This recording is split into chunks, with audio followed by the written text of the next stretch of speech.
Hey everybody, welcome to Matt Men, your source for all things professional wrestling. I'm Andrew Zarian. I'm joined by my Shviadel, Rich Stambolian. Ooh. That's my impression of everybody on that show. I love a Shviadel. Who doesn't love a Shviadel?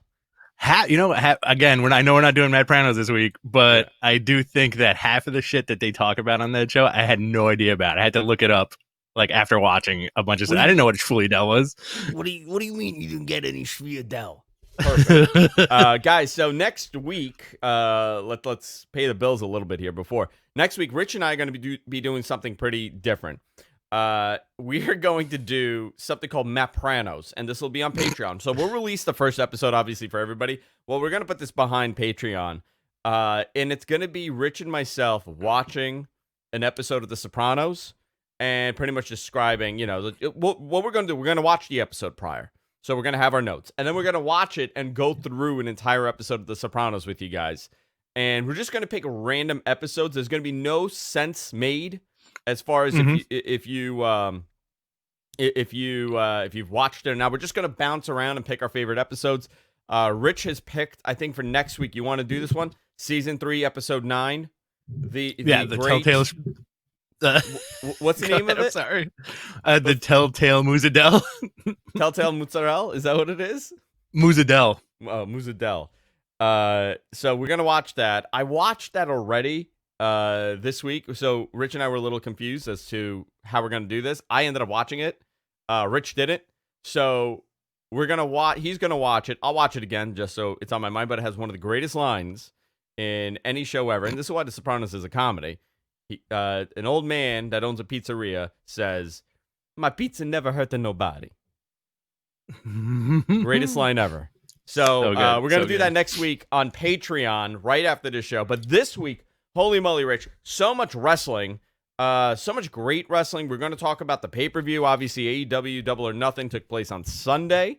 Monday Night Raw was okay. It was actually not bad. It was fun. It was fun. It was a very different dynamic with having a small audience there of NXT Performance Center guys. But obviously NXT last night and AEW, both very good shows. Mm-hmm. Very good shows. And it's been a long time since I did the flip back and forth.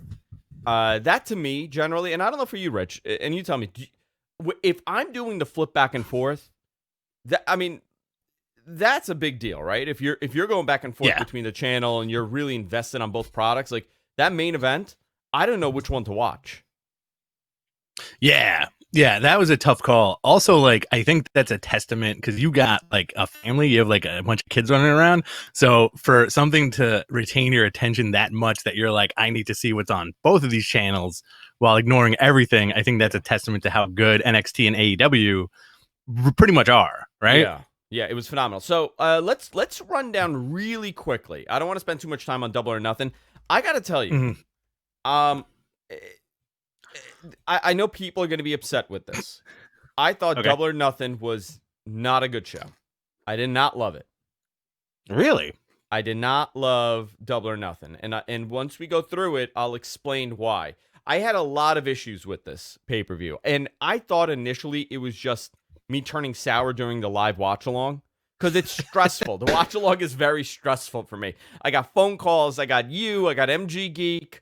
I got other callers. I got the chat room. So sometimes you can't really pay attention. But I was getting very stressed because my studio was like 95 degrees by that point. So I want to kind of run down this show with you very quickly and explain why. I know that you loved it. I'm going to explain why I didn't like it. And I'm curious if you think that I have a valid point here. Go ahead. Okay.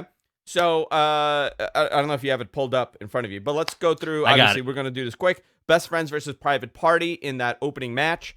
I thought Private Party looked not great. In what way? You have to be a little more clear about your description. So they looked a little green. They weren't. Their footing was off. Listen, Chuck Taylor and Trent, they're veterans at this point, right? They've been around everywhere. Old hands. Private Party's coming up, and I think you need a tag team like Chuck Taylor and Trent Beretta to kind of take care of an up-and-coming tag team. I feel like it just didn't blend, and they gave him a lot of time, 15 minutes on this pre-show match. Huge. Yeah, a lot of time. Then Mhm. you had something that I totally pulled out of left field when I said Brian Cage. But Brian Cage was the mystery opponent in this ladder match for Yes. a number one contendership opportunity for the AEW World Championship. So you had Brian Cage with Taz now managing him. So this goes back to AEW being big on tag teams. You had Brian Cage with Taz, Darby Allin, Cole Cabana, Orange Cassidy, Joey Janela, Scorpio Sky, Kip Sabian with Jimmy Havoc and Penelope Ford, which I like that tag team. We'll talk about that a little bit more. Frankie Absolutely. Kazarian and Luchasaurus. I thought this was a very fun match. Real fun match. Great start, great ending, great middle. Really good. This is their first ladder match, right? This was no, they didn't they do a ladder match with the Young Bucks? Yes, that Young with Bucks. versus Penta and Yeah. the Lucha Bros. Yeah. Yeah. Okay. Um, this was pretty fantastic. I really like the cast of characters that they have. This was a good utilization of the roster and like diametrically opposed to it. Like WWE would just throw a bunch of dudes who have no business being in a ring together, right? So this is Money in the Bank, Yeah. right? So I Yeah, kind of like how they're absolutely. going to do it. I hope they continue doing this casino ladder match at Double or Nothing. That'll be the big, moment, and they scheduled the match. So Brian Cage wins. This dude is gigantic. Oh my god. Just big dude. A lot of presence. I'm a fan of his, so I thought this was a good win. MJF with Wardlow versus Jungle Boy. They gave this 17 minutes. This was a very good standard wrestling match. I don't think MJF should have won. I think MJF should have lost. And leading up to everything that happened at on the show today, last night, where they're kind of showing the strain between Wardlow and MJF, I think they Hmm. could have had that play a part as to why MJF could have lost. Okay. I liked it. It was again a very very long match, right? Yeah, Good ending. 17. And these guys are super young, so like it's okay at this point in their career to have like little television or televised foibles, but very solid, man. I think they kind of showed you why these guys might be the future of the company, right? MJ, yeah, MJ. Listen, I was thinking about this. That TV title is made for MJF. 100%. Like I realized it yesterday. Like he was cutting that promo, and I was like, my God, that title, that AEW TNT title, is Hmm. for him. That's the only one that comes to mind. Having him hold that title for like a year and a half, being this cocky, Ooh, arrogant heel, would be phenomenal. Love it. it's a good way to separate your top tier superstars, your top tier wrestlers from the rest of the roster who may or may not ever get a shot at that big belt, right? Yeah, So if you have the TV title, you have Cody holding it. Any one of the dudes in that ladder match, you could be like, oh, he makes a great TV champion, right? Or like even like a Marco Stunt, you'd be like, oh, he had a 2-week run with that belt. yeah, It doesn't take away from it, as opposed to like, let's say if you put on the AEW championship on Jungle Boy now, I don't think that would sit well with a lot of people, and it would just be like a ludicrous decision, right? yeah, yeah. What else Um, was on this card here? I just lost this page. Cody beats Lance in a 22-minute match. Okay, nice traditional style. I enjoyed the match. Absolutely. I didn't love it, but I did like it. Again, they went 22 minutes. I feel like every one of these matches went a little long. They just went a little bit long. But on the other side, obviously Cody wins the AEW TNT title. A lot of controversy over this AEW TNT title. It looked like crap. Mm-hmm. They brought that title up. Mike Tyson brings the AEW TNT championship out. And the first Uh-huh. thing we all said was, "Oh my God, that thing's not complete. It's an incomplete." Right. Immediately, we all recognize that this is not a complete belt, complete title. AEW has made comments multiple times that their titles are going to look good. They're not going to do gaudy like the 24/7 title. And this thing kind of resembles the 24/7 title. Mm-hmm. It came out. The belt maker made a post, and I believe AEW posted what the finished version will look like, and it's a lot better. and it's much better. So they had problems producing this, obviously due to coronavirus and facilities being closed or backed up. So we'll see what happens there. They're gonna re-release that title and it'll look much better. But it was okay, fine match. Nothing, amazing, but it was a really good match. Chris Statlander defeated Penelope Ford in a very quick 5-minute and 30-second match. Nothing there. Dustin Rhodes defeated Shawn Spears, 3 minutes 20 seconds. Nothing there. We'll skip over that. Sheeta versus Nyla Rose. I thought this was a very good match. I actually enjoyed this match more than I thought I would. It was a no count out, no DQ match for the AEW Women's World Championship. I thought they both performed very well, and I just think that it went a little long. This is where I'm saying everything went like 2-3 minutes too long. So you thought the whole pay-per-view, every match went 3 minutes too long, including the Dustin Rhodes match? Including the Dustin Rhodes match. I think that should have been 20 seconds, yeah. Just I just straight squash match? It was just, because you look at the timing of this, the show ended at 11:30, and I still do not believe in this modern era, no pay-per-view should go more than 11 o'clock. I don't. I'll agree with you. It's too much. It's too much considering now that we start at 6, we start at 7. We're able to start early now. It's not locked into this 8 o'clock time slot. So they could start the show a little early and just end it at 11. Less is more sometimes. And I think this show suffered from that. That Cody match could have gone a couple minutes shorter. The MJF Jungle Boy match could have gone a couple minutes shorter. The Brian Cage tag match. The ladder match is the only one that I think could have gone the 28 minutes. Did you rewatch it after the fact? Because Monday. I agree with you. I did the same thing. I agree with you. When we do the live stuff, it's kind of hard to like pay attention and then pay attention to everything else. Otherwise, we would just sit here in silence and watch wrestling, which is, I'm sure that's not why people tune into us. But I'll agree that it was a little, not 100% on the bland side. I would give the show overall like a B. No, I'm fine with that. That a B is a fair number. It wasn't their best show. Just B's a letter. This just in. I would do B minus for sure. All right, let me see. B minus. B minus. And then we had Jon Moxley. Sorry, Rich. Go ahead. No. I was gonna say the same exact thing. So Jon Moxley defeated Brody Lee by technical submission. 15 minutes 30 seconds. I'm curious what they do with Brody Lee. Do you think this was an unnecessary burial or no? Listen, someone's got to lose somehow. I think I don't know what the right answer here was to this finish. I understand Jon Moxley needs to be a legitimate world champion, and the guy that beats him is going to be a big deal. But Brody Lee would have been a good opponent. I hope they continue this somehow, and I hope that they do something with Brody Lee, going forward with this and make him look strong. It was not really. He didn't tap out. He didn't get pinned. He got choked, and he passed out, which I'm fine with. Yeah. So kind of look. He looked strong there too. 15 minutes 30 seconds. That was fine. Yeah. Well, Moxley's next opponent is going to be Brian Cage, right? So it's like big dude after big dude, right? So you went from Jack Hager to Brody Lee and now to Brian Cage. Who's going to be the big dude after that? Wardlow? Wardlow, maybe. But Wardlow looks like he's making a face turn, so I don't know. I don't know who the big guy is.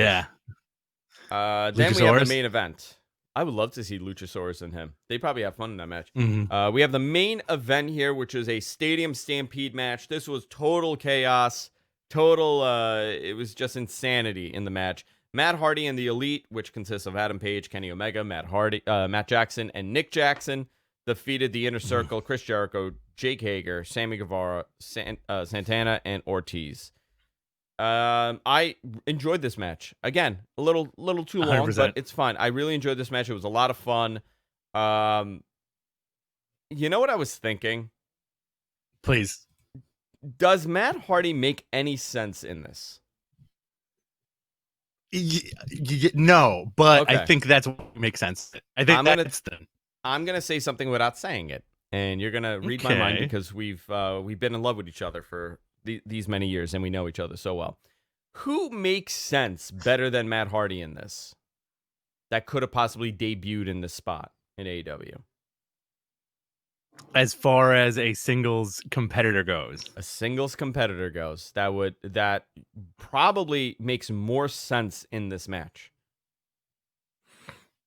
And forget about the whole Jericho and Matt Hardy thing that they did, right? Somebody released else. from WWE. No, not from WWE. Someplace else. Kota Ibushi. No. All right. He was on Being the Elite last week. Marty. It's to me, it looks like this spot was intended for him from the beginning, from like the get-go. From the get-go, I have very strong suspicion that this was supposed to be him, and the way that everything played out with COVID and everything else, they've maybe held off on this. Just interesting timing here. Very interesting timing here. But would it have been as entertaining as the Matt Hardy stuff, though? I mean, they tried to drown him, and he turned into different Matt Hardys. He did turn into different Matt Hardys. He did. He turned into all the Matt Hardys. Big Money Matt showed up. Original Hardy showed up. All of them are around. And then we got another version of Hardy. We got the Spot Monkey Hardy on. Oh, so good. On Dynamite this Wednesday. So I thought, listen, overall, by the way, they beat the Inner Circle. Good match. It just went long. BB minus. Fine pay-per-view. Okay. Mm-hmm. Now on the other side, how'd you feel? Go ahead. How'd you feel about that main event? It was fine. I thought it went a little too long, which I didn't feel that way for the Undertaker AJ Styles match. I didn't feel that went too long.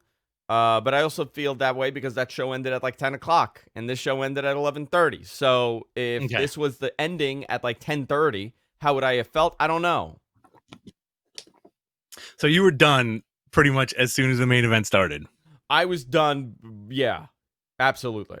I was done. You were mentally exhausted. Mentally exhausted. Yeah. Fatigued, exhausted by taking phone calls all night. All night. From Sean. I did Carlos call back, though. Carlos, yeah, I wish he will call back. It's Carlos. I hope Carlos calls back every time we do a show. Me too. With the number. That's my favorite guy to call. So let's let's dive into this week. Where do you want to go? You want to go with SmackDown, Raw, or do you want to go right to AEW? Because let's talk a little bit about Raw. This was a better episode, I guess, than it has been in a while, and I think the addition of the corralled fans in the audience made a little bit of a difference, right? It made a huge difference. They should have been doing this from the beginning. It totally changed the dynamic of that show, where you actually had some noise, and instead of just hearing, every time they take a bump in the ring. It also exposed the commentary less because it was more noise. So it kind of drowned out some of the stupid stuff that they say. It was a much better show. I don't know. I don't know if they're going to add more or keep it that way, because I was told they're going to slowly add more and more people in that building. Okay. What do you think? I mean, it made a difference in terms of watching it because of the way they spaced everybody out behind like the plexiglass. I thought that was interesting. It's hard to tell. And also, like, if you look at the card from Monday, this was like straight up almost like an NXT card, and talk about them pushing like the youth movement, right? Like they're really shoving these guys down your throat in a good way. I think, like Umberto and all those guys. Yeah, I think Apollo beating Andrade to win the U.S. title was cool. It was a lot of fun. But, where do you see Apollo go from here with that belt? I don't know. I was trying to go to WWE's website, but it seems to be down. I think, I don't know what they do with Apollo, because he's a good guy to hold that title, but is he like, what's the plan here? Like the end game for him, right? Like Andrade having the belt set up set up more matches than Apollo would have in his bag, right? Because Andrade has had feuds with pretty much everybody on the roster, and plus like the inner turmoil of the eventual explosion of his faction, right? Where like he can defend that belt against all those dudes and maybe do a face turn eventually But good for Apollo. I just think it was like a weird like. Do you think it was like a ratings pop decision? I'm gonna tell you, I don't know. I think this is a push for new talent. If Mm-hmm. you look at this entire show on Monday, this was a Mm-hmm. very unique show. There was Mm-hmm. virtually nobody from that older group from a couple of years past. This was all young guys, and them trying to put people over, like Apollo Crews beating Andrade. These are two young guys that now they're pushing. That Nikki Cross promo, phenomenal, passionate promo. Really good. Really, Yeah. really good. Then you had Angel Garza beat Kevin Owens. Yeah, You know, that was cool. Like KO can, not that he can't do any wrong, but like it's okay if he takes a loss. it's okay if he takes a loss. Yeah. Yeah. Austin Theory and Murphy defeated Aleister Black and Humberto. Mm-hmm. That was a very good match. Edge cut a great promo. That was a great promo. We had a lot of positive stuff on the show. Yeah. Do you think this is going to be the greatest wrestling match of all time? Dude, I find it so bizarre that they've made wrestling into a gimmick on a wrestling show, right? Uh huh. Just think about that. Like, it's a wrestling show. They wrestle, but they don't Mm-hmm. wrestle because nobody mentions the word wrestle. They compete. They're Mm-hmm. competitors. They're not wrestlers. They're superstars, not wrestlers. And now all of a sudden they're like, well, you know what? Let's say wrestling as a gimmick and pop everybody. Like, oh, look, they said wrestling. Ooh, they're Uh, edgy again. but what does it mean? Like, to you, what to me, if you told me they're going to have a wrestling match, I'm going to think they're going to do chain wrestling. A lot of mat stuff. Honestly, this is my thought going into it. As soon as they keep hammering that home, right? And I feel like maybe internally and the fans are also doing like kind of like a big groan of like, really, like, how's this going to be the greatest wrestling match of all time? I immediately think of Savage Steamboat from WrestleMania 3, Okay. right? And or like if they took that match and combined it with Shawn Undertaker at WrestleMania 25 and just made like a perfect combination of those two matches with a little bit of you sprinkle a little bit of Hogan Rock from WrestleMania 18 in there. Yeah. Do you think these guys could do that? Do you think this match could legitimately go down as the greatest wrestling match of all time? Because you have two dudes who could do it. I don't think with no audience. I think they need an audience for that to be pulled off. Because that's a very hard. And by the way, you're setting yourself up for failure here, right? Mm-hmm. By calling it the greatest wrestling match of all time, you're setting yourself up. You have to deliver something so out of the ordinary for that to happen now. I envision they're going to go totally the opposite. Maybe they don't do a traditional. Maybe they go like Foley, Triple H, Hell in a Cell. You know? Okay. Maybe they just go total batshit in the other way, and they make you really go nuts. And say, "Oh my God, what is this?" I don't know. I'm curious what they'll do. I don't know how they'll pull this off, but maybe they will. We'll see. So let's go to Wednesday. Last night, I thought both shows were phenomenal. Very much enjoyed it. What did you think, Rich? I enjoyed both of them. I'm gonna go AEW, but I really like the main event for NXT, and I think that means apart from that, we're maybe getting like Matt Riddle on SmackDown. Matt Riddle's going up to SmackDown. There's a lot of rumblings as to why AJ Styles left Raw. I don't know if I should mention this or not, but what I'm hearing from internally is that him and Paul do not get along. Paul Heyman, yeah. Not Paul Levesque. Not Paul Levesque. Him and Paul Heyman just are on totally different pages here. AJ wants to wrestle, and Paul wants him to do stuff. Oh yeah, like butt stuff. Butt stuff, maybe. I don't know. It's Paul Heyman. Oh, no. He might book you into a crazy situation. So he was adamant on leaving and going to SmackDown. Okay. He did not want to be on Raw. And you could kind of see, if you look at Raw, they are not hyper focusing on the top guys. They're hyper focusing on building new properties for the company. So I think for AJ, going to Raw, he really, other than that Taker thing that he did, he really didn't have tremendous traction on Raw. No. And it kind of makes sense for him to go over to SmackDown where he could kind of shine in a different way. So that's what I was told this week, that that's primarily the main reason why they shipped them off. Because if you look at the amount of talent on both rosters, I don't think SmackDown's hurting as much as Raw is as far as top tier. No, not at all. Currently available talent.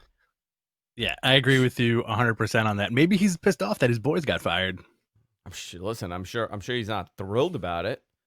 Just imagine this, right? And everyone's like, well, they chose to leave, or maybe they wanted to leave, or maybe it's fine. They could have chosen to leave, or they could have been fired. It doesn't really matter. But if you're AJ Styles, you've been traveling with these guys for how long? How many years have you been with these guys? Since 2014? Right? Yeah. 15, 16, 17, 18, 19, 20. So 6 years you've been essentially connected at the hip with these two guys, and you've built this relationship, and you've worked together. They came over to WWE along with AJ. And now they're gone. You're going to be pissed. Imagine if it was me. I just left, and now you got to do a podcast with some dope. Are we gonna fantasy book what happens when you leave for a different wrestling podcast? Yeah, we should do that one day. Like you get hired by like Busted Open or something, and you got to go to Sirius every day. Sorry, Rich, and talk to Bubba Dudley. Yeah. So I'm sure he's not too thrilled with it, but I think he'll shine on SmackDown. So let's talk about this. Let's talk about Wednesday night. By the way, guys, if you enjoy what we're doing, you can go to our Patreon, fund us there, patreon.com/MattMenPodcast. You could go there, fund us as little as $1 a month, and every penny helps. That helps us for our beer tab. That helps us for our lunches that we used to do after the show every week. By the way, Rich, are you going to be in studio next week? I will be back live and in studio. I will be wearing a hazmat suit, and on top of my hazmat suit, I'll be wearing a beekeeper outfit just for the hell of it. And I'll be coughing all over Rich the whole show. I know, that's why I'm wearing the beekeeper suit and the hazmat suit underneath, just for shits and gigs. Do you know I find beekeeper suits hysterical? Same here. I don't know why. I don't know why they're so funny to me, but seeing a grown adult in a beekeeper suit, freaking hysterical. So fun. Doesn't matter. Man, woman, doesn't matter. Black, white, just hysterical. Child. No. Child, I don't care for. Do you think that's what that Michael Jackson song was about? If you want to be my baby, it don't matter if you're in a beekeeper suit. That's it. That's exactly what he was going to say. All right. So let's go into NXT. NXT was a good show. I enjoyed even the others. The Ciampa stuff was cool. They're leading up to a Cross versus Ciampa match at In Your House, which is soon. What, 2 weeks for this? That's going to be fun. Yeah, I want to say 2 weeks. Yeah. That'll be a fun pay-per-view. That are they doing a Sunday pay-per-view or a Saturday? What day is this show? In Your House? Yeah.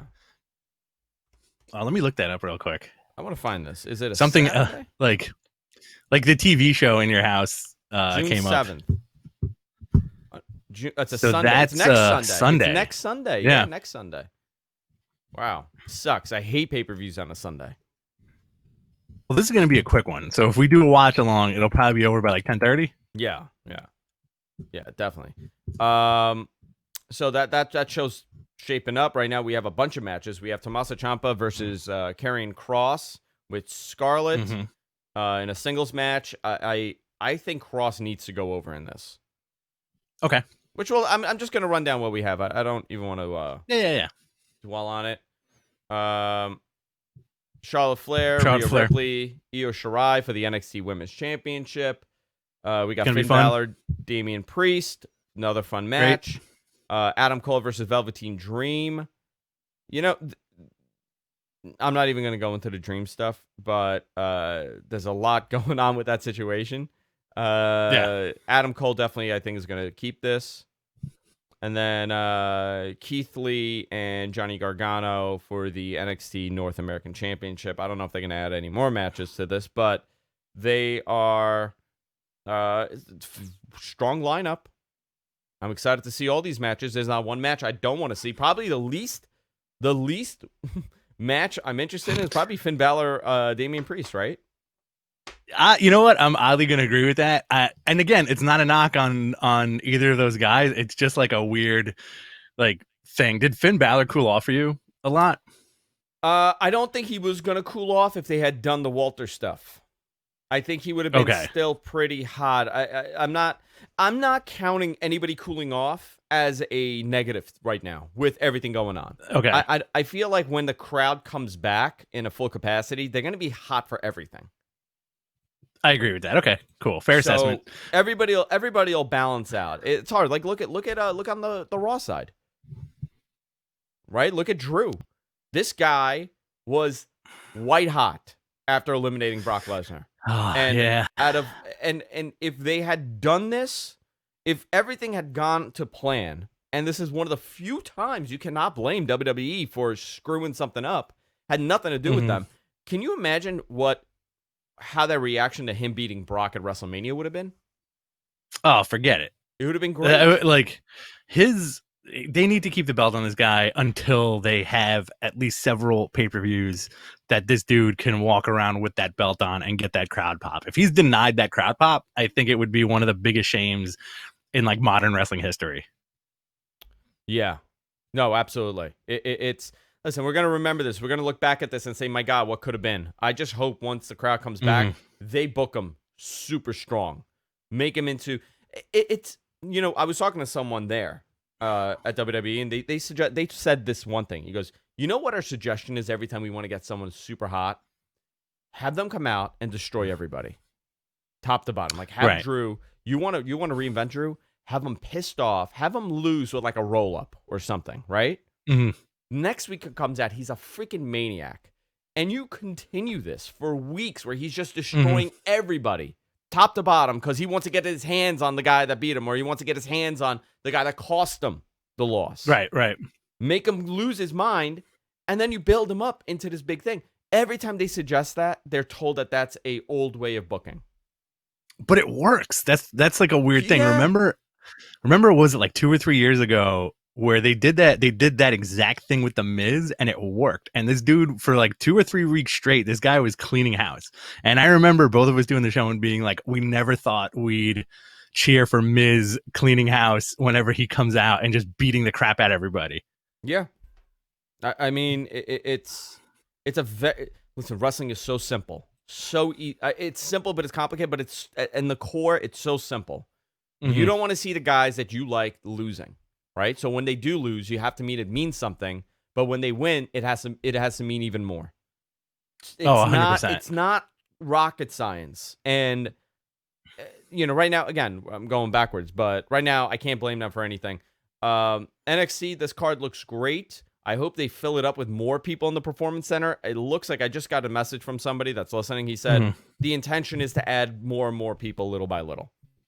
Okay. But they will be running at the Performance Center with a full crowd like they did on that NXT show eventually. Probably by the end of the month, the anticipation is. I think slowly we're going to see more people added up until like, who knows, end of the year maybe? Survivor Series will get like the first full-blown crowd. November? You know what? That's a good number. I would say Survivors, if they don't have a live crowd for Survivor Series, I would be shocked. You're canceling your subscription to the network. I'm canceling life. This is all over. So AEW, you do look very tan today, by the way. Do I? Thank you. That's all I was wanting from you. That's all I wanted. Good job. It was recognition for the beautiful tan. I've been working on it for like 2 weeks. Now I'm in maintenance mode. I want to keep this going the whole summer. Got to keep that tan up. Yeah. Everything. Look at this. My arms look phenomenal with a tan. Look at that. Good job. That's from picking up all those babies all day. That's it. Just baby lifting. I do this with them all day long. That's it. So AEW, on the other hand, very good show. They started off with a Young Bucks match, which is great.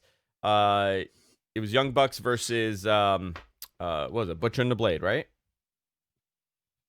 Yeah. They it was I totally forgot. I'm blanking because it was the Hardy thing, right? Where they came out as the Spot Monkeys. Yeah.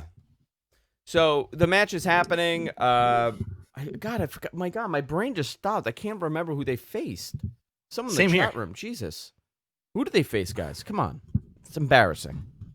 Oh, Butcher and the Blade interrupted them. Butcher and the Blade interrupted. Yes. Butcher and Blade interrupts, and now comes formerly known as the Revival. Now they're known as what? FTR. Fuck the Rest. That's their name. Fuck the Rest. Oh, the Wrestling Private Party. Thank you so much. My Janellis. My brain. I have no idea why I deleted that out of my brain. Same here. I think you have like an allergy to Joey Janela. You know what, dude? I was really hot on him. I slowed down. I'm getting that gross feeling a little bit from him, and nothing personal with the guy. I just feel yuck sometimes when I look at him. You think he's like a dirt man? But yeah, a little bit of a dirt man. A little bit of a dirt man.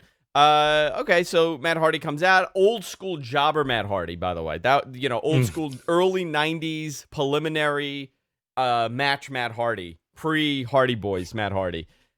Which was cool to see considering it's a very, the Hardys and the Bucks, very similar gimmicks. The same as the Midnight Express, very the Rock and Roll Express, I should say, very similar as far in the Rockers, very similar as far as character, just aesthetics go.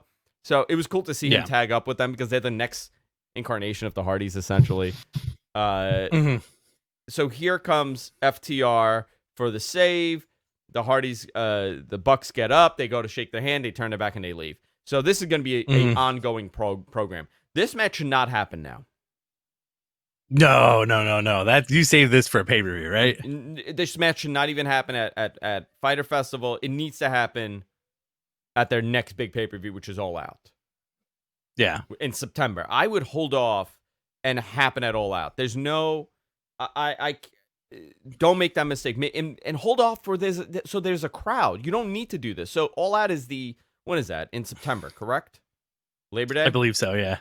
Right? So we got September 6th, right? It would be September 6th. Yeah. Probably. Or the 13th, whatever that day is. 5th. So you want it to be Labor Day weekend. That match, if you could get it in front of a crowd, I don't care what building you're in. Maybe it'll happen in Florida. If you get this thing in front of a crowd, that match is going to blow up. We've been waiting for this since 2016. Oh my God. People have been wanting this. I'm hopeful that they'll execute properly with this. What else did you see? You saw Wardlow and MJF. Their relationship is getting strained, so maybe a face turn for Wardlow at this point. The big story. By the way, All Out is scheduled for Chicago currently. I don't know if they'll run Chicago with a crowd. Okay. I don't know. I don't have an. I've asked. Nobody has an answer. I mean, right now we're in May, so a lot could change. Everything's changing so rapidly with this. Right now, New York City's not even open. I'm watching the governor as we speak, and we're still not open. So we'll see what happens. Hopefully by that all this will be away. I'm being hopeful. Crossing my fingers, and then we could have a nice big crowd in Chicago for the show. But here's the other thing. Rich, would you go to a wrestling show in September? No. I ain't going anywhere. Did you see Jericho announce his cruise? But that's for 2021. I feel like that's But people still on their back. Remember, that cruise is bought with pre-sale. That's how they're able to do this. So, I'm sure there's going to be a ton of people that buy the ticket, but I'm sure it's in the back of people's minds. Yeah. So, I mean, as well as anybody where, crowds can be very gross sometimes. And I think, the less crowds, the better for the foreseeable future. I'm completely fine with that. Like, wear a mask, put some gloves on. If you're going to be in close quarters with people. I don't think this thing is over or near over yet. Somebody wrote to us. Somebody wrote, hit on your point. Somebody wrote to us on Facebook. They said, it's not going to be the same not having 20,000 people in a building. And all I could think of was, first of all, when's the last time WWE had a 20,000 person show? Raw and SmackDown are not doing that. Most pay-per-views are not doing 20,000 people. That's a thing of the past. But think about it, watching ECW, Rich. They used to do it out of buildings with, 5,000 people was tremendously loud. 2,000, 3,000, you could make it feel great. Oh, absolutely. Hammerstein Ballroom. You can But make that thing feel great with only a couple thousand people. 100%. And WWE knows how to shoot a crowd too. Yeah. Now let's talk about the Tyson thing. I have a lot of feelings about this Mike Tyson bit. So at the end of the show, you had the Inner Circle come out and do a celebration of what? I don't remember. What were they celebrating? Losing? I am blanking on that too. Hold on. And I watched this very intently yesterday. It was A celebration of love and respect? it was the pep rally and Jericho saying that he wants Mike Tyson's head on a platter. Yeah. Michael Tyson. Michael Tyson. Michael Tyson. I would love to see that. So they do this whole thing, and here comes Tyson and his posse. AEW did a terrible job on commentary explaining who was in this crew. It's true. I don't think they knew who anybody was. They had no clue, and I'm shocked because JR is a big MMA fan, and the fact that they had no idea who any of these people were, other than Henry Cejudo, was baffling to me. So here comes Mike Tyson with his crew of UFC Hall of Famer Rashid Evans, Vitor Belfort, Henry Cejudo that just recently retired, Belfort, who currently also is the one champion. He's on the one championship roster. And then there was another guy that was dressed like a fucking clown that ruined the whole segment for me. It's Mike Tyson's friend. I forgot his name is like Guppy or Gussie or some nonsense like that. This guy came out. He looked drunk, in my opinion. Had like smeared black paint on his face. He looked like a cartoon. And here's Tyson now. And this is the difference between WWE and everybody else, right? Tyson was a cartoon in this segment. Sure. He was playing pro wrestler. He wasn't playing the baddest man on the planet. He came out and he's doing the whole wrestling thing and he's overly animated and he yells at Jericho. He goes, "You cheated, man. You stole that championship." What championship? Yeah, maybe he got nervous. I don't know. But he goes to rip his shirt. That didn't work. I mean, he looks phenomenal. Then they do the shove. Once they do the shove, it was great. The shove changed the whole dynamic. Big brawl. Jericho screaming, "Tyson, Tyson."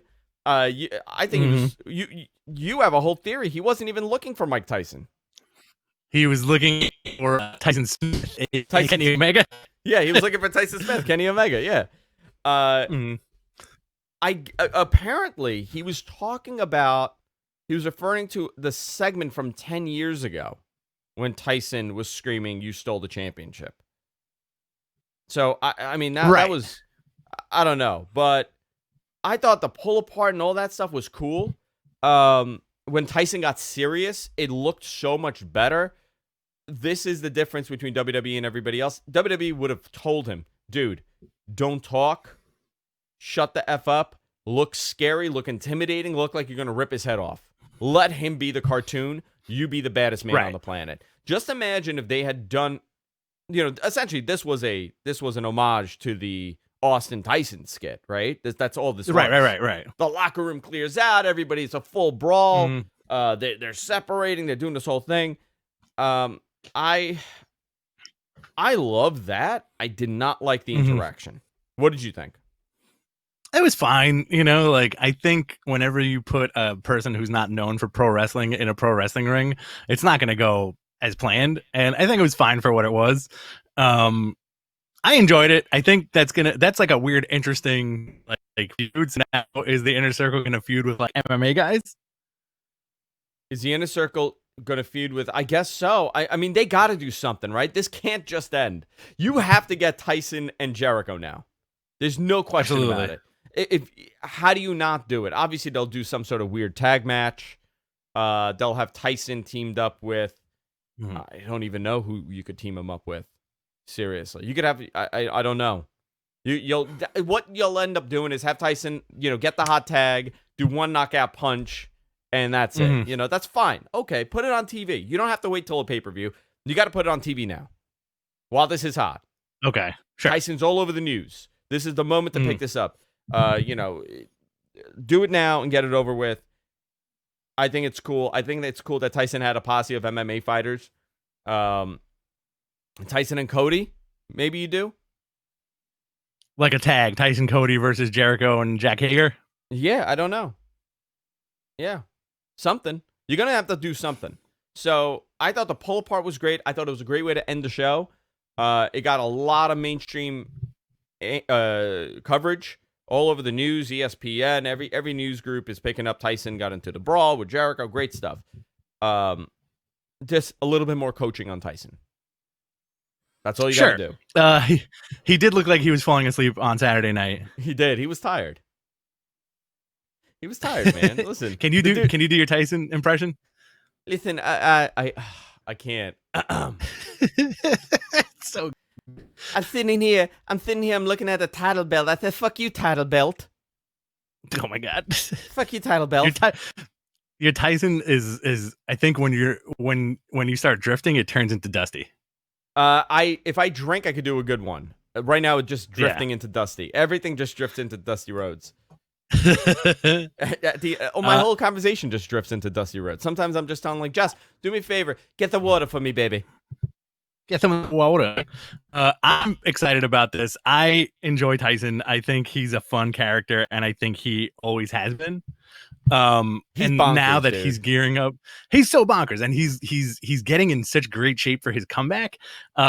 Definitely, I don't know if he's going to be bumping around the ring, but definitely have him just like knock every single person out that runs at him. Right? I feel like Tyson was just high on ayahuasca the entire time.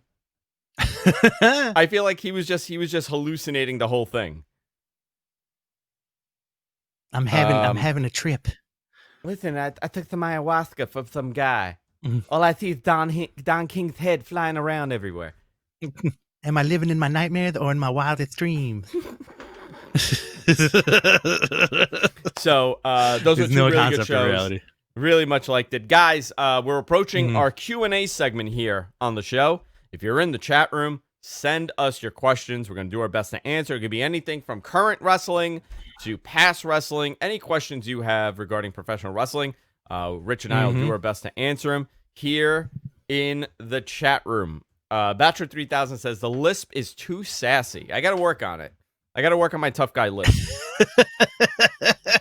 It is a very I sassy said, fuck lisp. you, toothbrush. I got to. I like to envision Mike Tyson fighting with the toothbrush every morning. That's what I hope for. All right. So, first question. Go ahead, Rich. Could Fyter Fest be taped and be put on HBO Max? That's from Hothead 567. So the HBO Max stuff is very fascinating, right? It was all over the show. Mm-hmm. It was all over the AEW show. By the way, when did they change the pillars? What do you mean? The posts in AEW, they're like the WWE like lit up ones now. The big round posts. Did you see that? Oh, yeah. I guess this week, maybe last week. I did not notice it prior. This is the first time I noticed it. I think it might have had to do with the fact that it was purple for the HBO Max colors. But any of you guys, did you notice it prior to this? Because it was the HBO Max logo on the pills, which is great. HBO Max is interesting. I know that they have big plans for this. I don't know how live programming would work, but there's no reason why they wouldn't put it on there, right? Like, what's on there? What properties are on there? On HBO Max? Yeah. Oh, everything. If you're subscribed to HBO, you automatically get grandfathered into getting HBO Max, which includes the DC app. So every DC movie, cartoons, all that stuff. So the DC universe is on there. No, it's just you have access to it. You don't have to universal connect login. It's like it's part of the HBO Max. Got it. You have whatever's on HBO at the time. You have Cartoon Network, Adult Swim, Turner Classic Movies, which is completely bonkers that there's so much stuff on there. And a couple other things too, but it's like a hub. It's like a digital hub for like all this stuff. And you don't have to do separate logins. You just log in and then you can do. Yeah, I was texting you yesterday and I had it on my PS4, and I'm like, yo, there's so much stuff on here. Like, why can't they add more stuff? I think that's a good question. But I don't think they would do that. I don't think they would do Fyter Fest on HBO Max. Yeah, I think they need to. They're really pushing. Maybe eventually they'll do something, but they are really pushing BR Live. I think they need to rebrand BR Live for sure. I don't think the Bleacher Report name has any substance for streaming. So Right. So I don't know what they're doing. There's a lot of things that you could do here. What else? Let's see. We got. Do you think Shad Gaspard is a guarantee for the next Warrior Award? Oh, that's a good question. I didn't even think of that. Yeah, why not? Right? Yeah. They'll definitely do something. Very, very, very awful what happened, but I think WWE may do something for his family or something like that. Yeah. What else do we have? Have we watched The Ring? Talking about it every week. Yeah, love Dark Side of the Ring. I think they did a great job this season. The Owen thing, the only criticism I have of that is that it could have been 2 episodes. But this Dark Side of the Ring has become Vice's highest rated show of all time, highest rated series and highest rated watched show of all time. So they are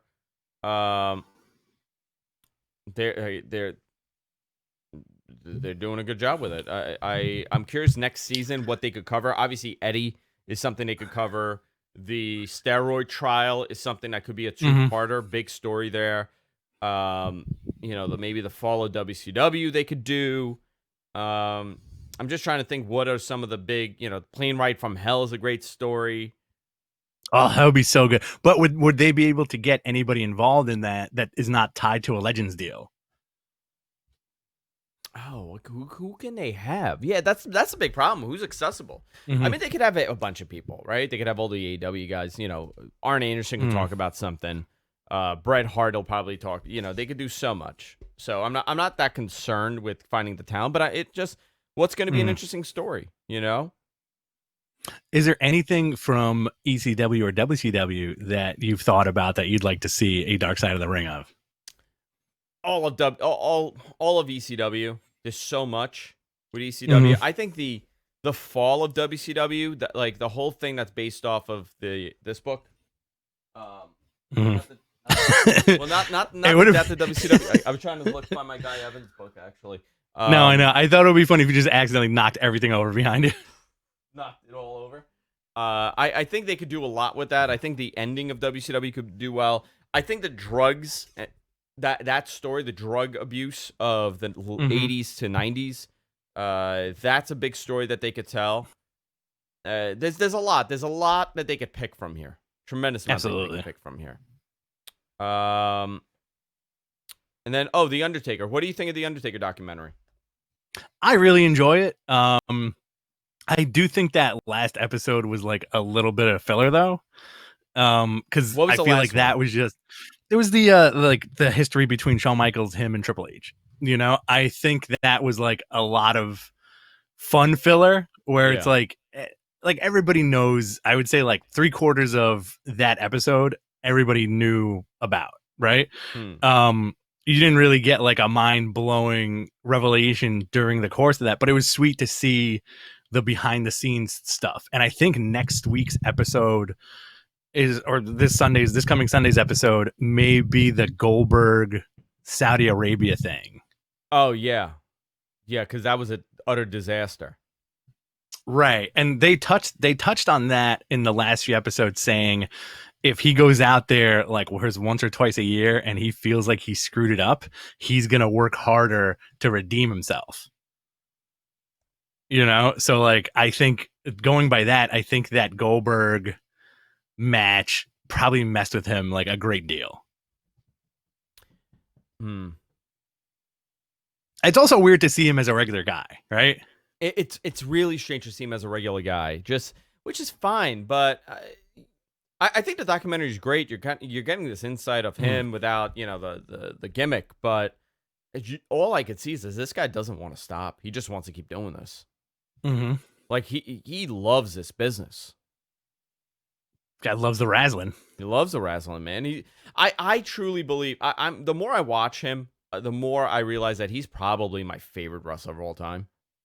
Really? Yeah, he's probably my Okay. favorite because you got to think about it, man. Like this guy's been doing this for 30 years, and Mm-hmm. no, listen. I know people criticize it online. You should retire. You should retire. As soon as that gong goes off, you stop. Oh, That forget it. pop Yeah. never changes for him. That pop is always there for him. You know, just the guy, just the greatest character WWE has ever created, top to bottom. 100%. Undeniably, Vince's greatest creation is The Undertaker, and I think that's why they have that tremendous relationship. This is purely a Vince McMahon creation. This gimmick didn't exist somewhere else that he borrowed. This was the first time he created a major success of a character. I agree 100%. And it's a very fascinating character. I'm also glad that they're doing this documentary now before it's too late. But also, it's kind of cool that they've been filming him for like 3 years. Yeah. Yeah, with the intention that he was retiring. So seeing Vince in an orange shirt is very uncomfortable. I just got done working out, brother. Oh, yeah. How sweaty do you think he was? Oh, Vince doesn't sweat. He's like, he's got that thing that pigs I have. hate perspiration. It just goes. He has no pores, so he has to be in like wet liquid all day. I'm poreless. Is it just wet liquid all day? That's phenomenal. He needs to be in mud all day. Yeah. Let's see. We got, besides Flair, are there any particular wrestlers whose chops you always like to see? Anybody on the New Japan roster? Kenta Kobashi's chops are pretty fantastic. Yeah, the Japanese guys do great chops. American side, I would do Chris Benoit, Eddie. Chris had great chops. Yeah. Eddie had great chops. Trent Beretta. Kenny's got good chops. Trent Beretta has a phenomenal chop. Really underrated. Sean's got a great good chop. Chops. Hunter has good chops. Who else does the chop? Do you remember they banned the chop for a while? You couldn't do chops? For like a little bit, yeah. Yeah. I'm trying to think who had good chops. Wrestling is so weird sometimes. Yeah. Brian Pillman's chops. Hoovy had amazing chops. Ronnie Garvin's chops, going old school. That's a good chop. I like Mox's chops too. Mox has good big chops. I think the chop is so ridiculous, right? If you think about the chop, you could punch him. You could punch him right in the nose. Why do you want to slap his chest? You gotta slap them chest, man. And it's always to the chest. You never get a chop to the belly. Or I want chops to the belly. Like if somebody got down on one knee and just like did like a chop to the belly, I feel like that's like your next moonsault. That's like, whoa, what happened? This dude just chopped this guy in the belly. It's amazing. You know what I love? What move I love? The rake to the back. Oh, absolutely. And you got to Hogan it up every time. Like there's no like scratch. You got to do like the big claw that Hogan would do. And I always think like that's such a heel move. Like who scratches somebody's back like that? What an ass. Oh, such a heel move. And I feel like that's like, people can complain about like old school wrestling all they want, but I feel like some of those things are so great when you see them in a match today, they still work. Like if MJF rakes somebody in the back, you'd be like, oh, what a bastard. Yeah. Exactly. Roddy did chop Adam Cole in the dick once, says Bachelor 3000. That's perfect. Dick chop. Love it. So Walter good. has great chops. Yeah. Walter, another great one with the chops. Big chops. Give me, I'm going to ask the chat room this. Give me, before we wrap it up, if you guys have any questions, give me your all-time favorite move, old school, like move that you no longer see done as common. Ooh. I got a list here. I got a laundry list. Pile drivers? Yeah. Like a good pile driver, like a good like a Terry Funk Cactus Jack, like I'm going to pull you by the waist of your pants and pile drive you. Okay. You want to get my list? I'll give you mine. Number 1. Please. Number 1, the crotch, like getting crotched on the ropes. Okay. Love that move so much. And then the shaking of the rope while you're on it. The Sean spot. Mm-hmm. I thought I still think that's such an ingenious spot. AJ does that every now and then. I don't know why. I would love that spot as a kid. Loved it. Because it's funny. It's a funny spot. The other one is laying on the top rope, horizontal in the corner, and getting the kick. That one that Sean would do. Another great spot. The incline holding vertical suplex. Yeah, you don't really see that too much. You don't see that at all. You don't see like a long-standing vertical suplex. And my all-time favorite, atomic drops. Really? I love an atomic drop. Bret Hart had the best atomic drop. You never see it anymore. Nobody does an atomic drop. Backbreakers too, I think. I think like a good backbreaker or like a good what's the hold? The I can't think of it. The gut stretch. Okay. Submission. Abdominal stretch. The abdominal stretch. You don't see a good abdominal stretch. You don't. You don't see a nice long pulled abdominal stretch. How about the rake to the eyes with the rope? Yeah, you don't really see that. Love it. That's too old. That's like too cartoony though, right? But again, like that, anything that keeps the guys safe, right? Like anything, because like when you think about that stuff, you're like, oh, they're working very safe because like, yeah, this dude's raking his back, he's poking him in the eye, just slowing it down. Here's some of the suggestions in chat. Adam says the Razor's Edge, nobody's using it. A Hoovy driver and 450 splash, atomic drop, a really good Russian leg sweep. Yeah, the salt to the eyes, rake to the eyes with the ropes. A really good ass simple drop kick. Yeah, you don't really see that as much. Sunset flip, a good bear hug. I would love a good bear hug. Rich gives the best bear hugs. Here we go. One more question for you guys here. Let's do this. I'm having fun with the chat. Best punch of all time. Your favorite punch of all time, not best, because that's debatable, right? Your personal favorite punch of all time. Austin. Okay. Austin, Dusty, Sean, and I would say Mick Foley's on that list too in a weird way. I got just one. My all-time favorite. I'm not saying the best. I'm saying all-time favorite. Bret Hart. Okay. I would say he had the best punch of all time. Believable. I personally would say that. Very believable punch. The best punch of all time goes to Bret Hart for me. Top to bottom. Your favorite? Your favorite and my best. My personal best. Okay. I'm not gonna debate what you guys think is your best. But I'm gonna say in my opinion, the best punch was Bret Hart because it looks so freaking snug and the snap is unbelievable. We actually got a lot of feedback on the best punch and their favorite punch. Okay, let's see. Gambit Rock says Bret Hart by far. Large says Lawler. Lawler has one of the most legendary punches. Razor had my favorite punch. Razor did have a great punch. That big one. Great punch. He would do that big one, like sideways punch. Almost like Bret, The Rock. Of course, Crown Wolf says Nia Jax. Yeah.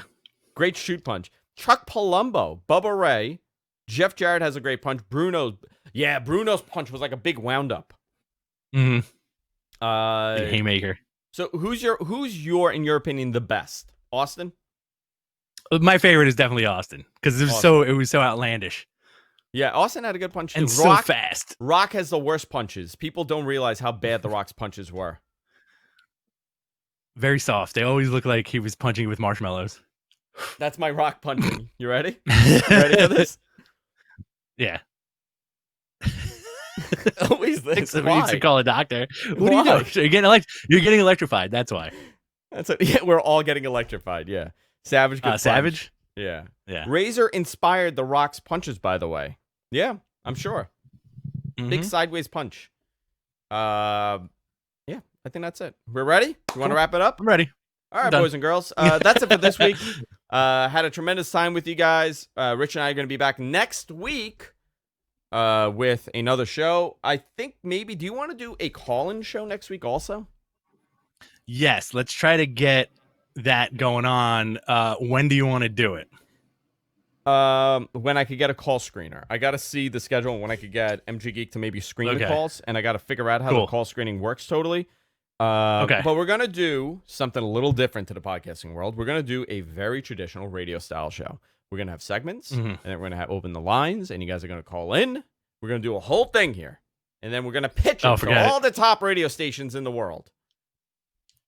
It's going to be the best. I'm not pitching it, but we'll do a call in next week. Well, next week we got to do the watch along. So do you want to do it on like Saturday? We could do a call in show.